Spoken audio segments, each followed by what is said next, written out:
From the weather team you can trust, here's Chief Meteorologist Eric Sneidel. Slowly but surely, our live cameras are starting to look a little bit different. Most of these spots, it's still not raining, but it's a lot darker, a lot cloudier than what we've had over these last few hours.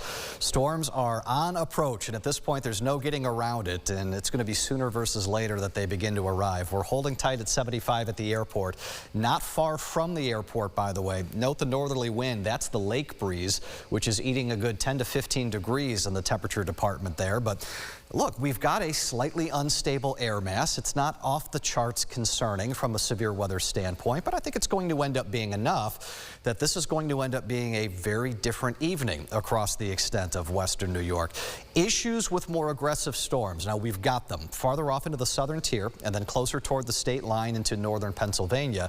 These supercells are probably producing damaging wind potential and some hail. And we got another little guy here entering Steuben County as well, which technically is still out of our area, but we are at least acknowledging that we do have some more aggressive cells there. Farther off to the north, as the environment is less supportive for severe weather, this is just rain. Rain, some rumbles, a little bit of lightning, and that's it. No big concerns out of that. Westward, now that's going to be, I think, what Rochester is keeping an eye on. This batch of storms over Lake Erie looks quite aggressive, and I'm certain it's got some very heavy rain embedded in there with all of those lightning strikes.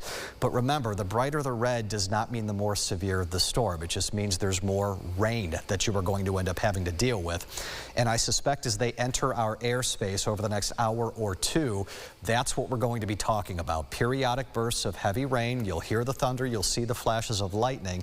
But fingers crossed here, and that is my belief, we're not going to have to deal with any severe weather from this particular batch. Tomorrow, however, could be different.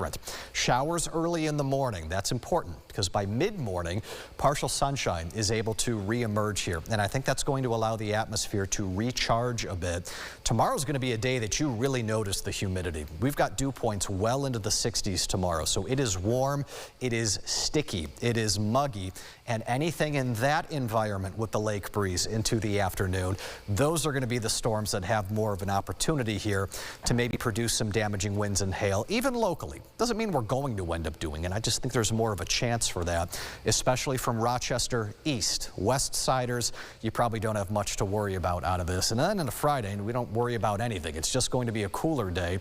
Northerly wind flow that will keep the temperatures probably in the upper 50s, maybe near the 60-degree mark. That would be it. Saturday will be your final chance to get back into the 70s, but as we teased earlier, it's going to rain on Saturday. Do your outside stuff early. Rain by the afternoon looks more likely. Here comes the cold air going into next week.